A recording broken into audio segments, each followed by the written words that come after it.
자, RPM 61쪽에 420번 문제입니다. 이렇게 두 근의 두 근의 어떤 관계가 나오게 되면 이 관계를 활용해서 우리가 하나의 문자를 가지고 두 개의 근을 모두 표현하면 되죠. 그래서 지금 같은 경우에는 두 근을 2알파와 3알파로 잡아주는 것이 제일 좋겠습니다. 그러면 두 근이 2알파와 3알파니까 2알파 더하기 3알파가 두 근의 합이 되겠죠. 그러면은 여기서 여러분 근과 계수의 관계에 의해서 두 근의 합은 k 플러스 1이 될 거고요. 자, 그 다음에 두 근이 곱해지면 6알파 이렇게 쓸게요. 2알파 곱하기 3알파. 자, 이게 두 근의 곱인데 두 근의 곱은 역시 근과 계수의 관계에 의해서 k가 되겠네요. 그쵸? 그럼 요거를 정리하면은 5알파 마이너스 1이 k하고 같은 거니까 이걸 밑에 식에다가 집어 넣겠습니다. 요거를 여기다가 요거를 요 k 자리에다 쏙 집어 넣어주면 되겠죠. 그러면 6알파 제곱이고요. k 자리에 얘가 들어왔으니까 넘어오면 마이너스 5알파 플러스 1은 0 이렇게 되겠죠. 그럼 2, 3에 1, 1에 마이너스 그럼 알파 값은 2분의 1 또는 3분의 1 이렇게 나오겠네요. 그러면 그때 자, 알파 값이 이렇게 두 가지가 나온다면 k 값은 아까 5알파 마이너스 1이었잖아요. 그래서 알파가 2분의 1이면 k는 뭐가 되냐면 여기다가 5배 한 다음에 1 빼는 거니까 2분의 3이 될 거고요. 자, 그 다음에 알파 값이 3분의 1이다. 자, 여기 알파 자리가 3분의 1이 들어가는 거죠. 그러면 3분의 5에서 1을 빼니까 3분의 2가 되겠네요. 그지? 그러면 요 둘의 곱을 구하세요. 얘네들이 곱하시면 되겠죠? 답은 1이 되겠습니다. 자, 421번 문제입니다. 여기서도 두 근에 대한 정보가 있죠. 두 근의 차가 2다. 그래서 우리는 두 근을 알파와 알파 플러스 2로 잡겠습니다. 물론 마이너스 2로 잡아도 상관없는데 아무래도 플러스가 계산이 편하니까 이렇게 잡으면 얘네들은 이만큼 차이 나는 두 수잖아요. 그래서 이렇게 잡고 출발하겠습니다. 그럼 두 근의 합 알파와 알파 플러스 2를 더한 게 두 근의 합이죠. 자, 이것이 마이너스 2가 될 거고, 자, 그 다음에 알파와 알파 플러스 2를 곱하면 두 근의 곱이죠. 이것이 m제곱 마이너스 2m이 되겠네요. 그러면 첫 번째 식에서 2알파가 마이너스 4니까요. 알파가 마이너스 2죠. 그쵸? 알파가 마이너스 2라는 사실을 여기다가 대입을 해주면 이쪽은 0 되겠네요. 0. 그쵸? 그러면 m으로 묶으면 요렇게 되니까요.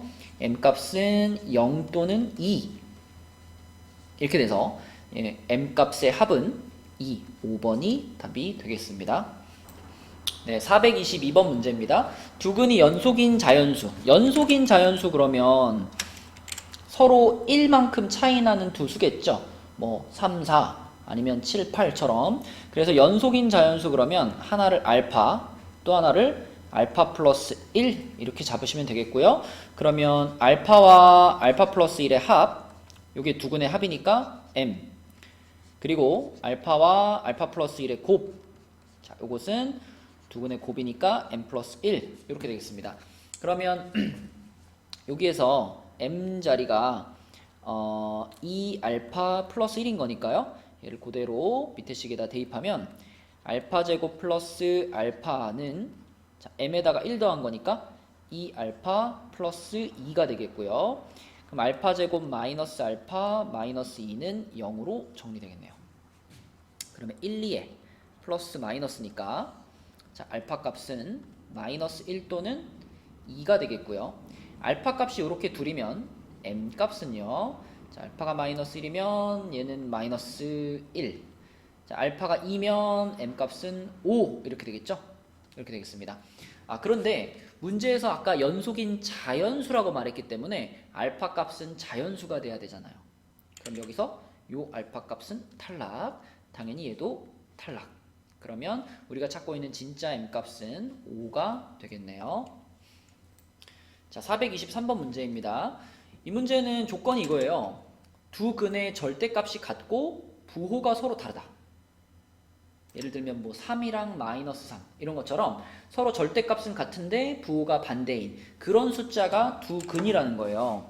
그러면 이럴 때 무엇이 성립할까를 잘 생각해 보면 알파 플러스 베타는 무조건 0이겠죠.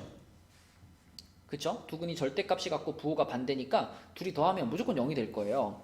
그 다음에 알파 곱하기 베타는 얼마인지까지는 모르겠지만 둘이 부호가 반대라고 했으니까 곱하면 0보다 작은 것은 확실하죠. 그럼 이 두 가지 조건을 이용해서 우리가 m값을 골라보면 되겠고 알파 플러스 베타가 0이라는 것을 여기다 적용하면 자, 두 근의 합은 3분의 마이너스 m제곱 플러스 m 마이너스 6인데요. 이게 어차피 0이 돼야 되거든요. 0이 돼야 되니까 이 분모에 있는 3이나 앞에 있는 마이너스가 아무 의미가 없습니다. 이렇게 생각하면 돼요. 그쵸? 자, 그래서 얘는 그대로 2, 3의 마이너스 플러스로 인수분해가 되니까 여기서 얻을 수 있는 m값 두 개는 2 또는 마이너스 3이 되겠습니다.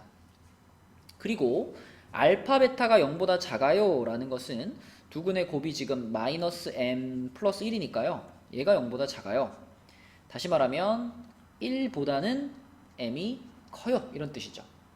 그죠? 그럼 방금 찾아놨던 두 개의 m값 중에서 1보다는 커요. 이걸 만족하는 애는 이 친구가 되겠네요. 네. 그래서 이 문제의 답은 2가 되겠습니다. 네, 424번 문제입니다. 근과계수의 관계를 잘 활용해 보라는 문제겠죠. 그래서 요 방정식의 두 근이 알파 베타다라고 했으니까 우리는 여기에서 알파 플러스 베타가 마이너스 a고 그리고 알파 곱하기 베타가 b다. 이렇게 써놓을 수 있고요. 자, 두 번째 방정식. 요 방정식의 두 근이 요거라 그랬으니까요. 이거는 그럼 어떻게 써지냐면 자, 두 근이 알파 플러스 1과 베타 플러스 1이니까 알파 플러스 1 더하기 베타 플러스 1. 이게 이 방정식의 두 근의 합이죠. 얘가 그럼 마이너스 b하고 같아야 되겠고요. 자, 그 다음에 두 근의 곱. 알파 플러스 1 곱하기 베타 플러스 1. 요게 두 근의 곱이니까 요게 a하고 같아야 되겠습니다. 자, 그러면 요거는 이제 기본으로 놓고 사용을 할 거고 요 식을 조금 정리를 해보면 여기에 들어있는 이 알파 더하기 베타가 이게 지금 마이너스 a하고 같잖아요. 그래서 이렇게 둘이 합쳐가지고 얘를 마이너스 a로 바꿀 수 있으니까 요걸 좀 예쁘게 쓰면은 마이너스 a를 넘겼다고 생각하면 되겠죠. 마이너스 a를 넘겼다. 그러면 2는 a 마이너스 b 이렇게 깔끔한 식을 하나 얻어낼 수 있고요. 자, 그 다음에 여기에서는 이걸 이제 전개시키면은 알파 베타 플러스 알파 플러스 베타 플러스 1 이렇게 되기 때문에 자, 여기서 요 알파 베타는 지금 여기 있죠? b입니다. b. 그 다음에 요거 알파 플러스 베타 요거는 여기 있죠? 마이너스 a입니다. 이렇게 돼요. 그쵸? 그래서 여기서도 예쁘게 마이너스 a하고 b를 넘겨보시면 1은 2a 마이너스 b 네, 요런 식을 또 하나 얻을 수 있겠습니다. 그러면 우리는 요 a랑 b에 대한 1차식을 두 개 얻은 거니까 당연히 가감법을 통해서 a를 찾으면 되겠죠. 위의 식에서 아래 식을 그대로 빼면 1은 마이너스 a가 될 거고 다시 말하면 a가 마이너스 1일 겁니다. a가 마이너스 1이면 여기 마이너스 1 들어갔다 생각하면은 이렇게 들어가면 넘어가면 3이잖아요.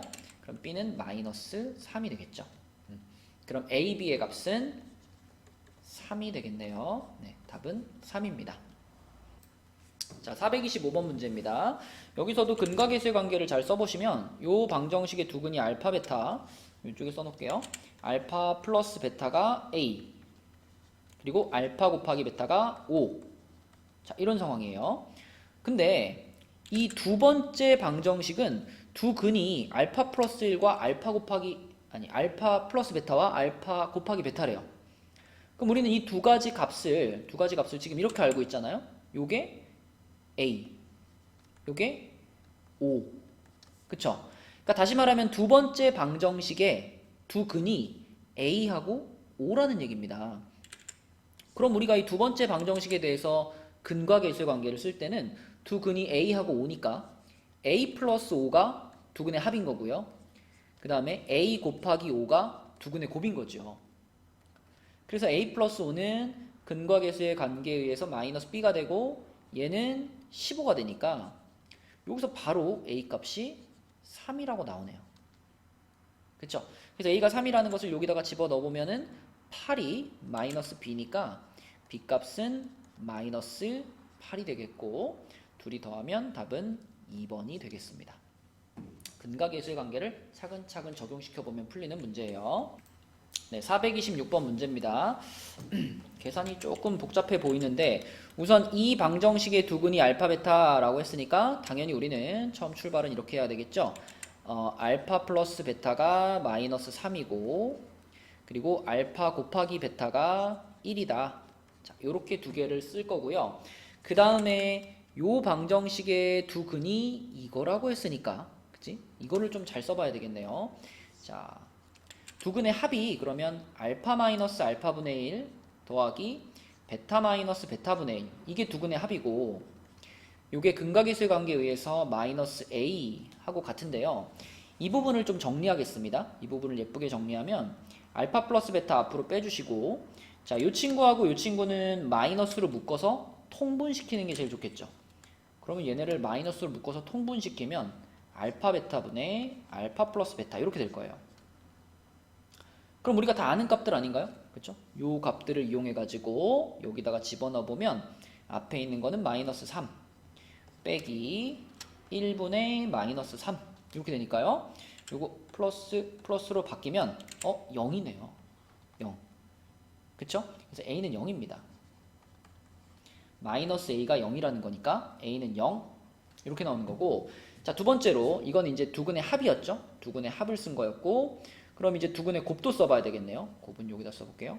곱은 알파 마이너스 알파분의 1과 베타 마이너스 베타분의 1을 곱한 거니까 자, 이렇게 써질 거고요. 전개시키면 알파 베타 마이너스 베타분의 알파 마이너스 알파분의 베타 플러스 알파 베타분의 1 이렇게 됩니다. 그럼 얘도 좀 예쁘게 써보면 알파 베타 더하기 알파 베타 분의 1 앞으로 당기고요. 자, 얘네 둘은 얘하고 얘는요 마이너스로 묶어서 통분시킬게요. 자, 그럼 마이너스로 묶이고 통분되면은 알파 베타 분의 알파 제곱 플러스 베타 제곱 이렇게 될 겁니다. 아, 그러면 요 부분 알파 제곱 플러스 베타 제곱의 값을 좀 찾아가지고 갖다 집어넣어주면 될 텐데 얘네 둘을 알고 있으니까 알파 제곱 플러스 베타 제곱 찾는 거는 어렵지 않죠. 자, 요놈의 제곱에서 두 번 빼주면 되잖아요. 그럼 7이네요. 그쵸? 자, 그럼 하나씩 집어넣어 보겠습니다. 알파 베타 1이니까요. 1 더하기 1분의 1 빼기 1분의 7 이렇게 될 거고 그러면 2에서 7을 뺐으니까 마이너스 5가 되겠습니다. 그래서 요놈의 값이 지금 두 근의 곱이었죠? 두 근의 곱. 자, 요 방정식의 두 근의 곱은 b하고 같은 거였으니까 b 값이 곧 마이너스 5가 되겠네요. 이렇게 돼서 a는 0이고 b는 마이너스 5였으니까 a에서 b를 빼라. a에서 b를 빼면 답은 4번, 4번이 되겠습니다.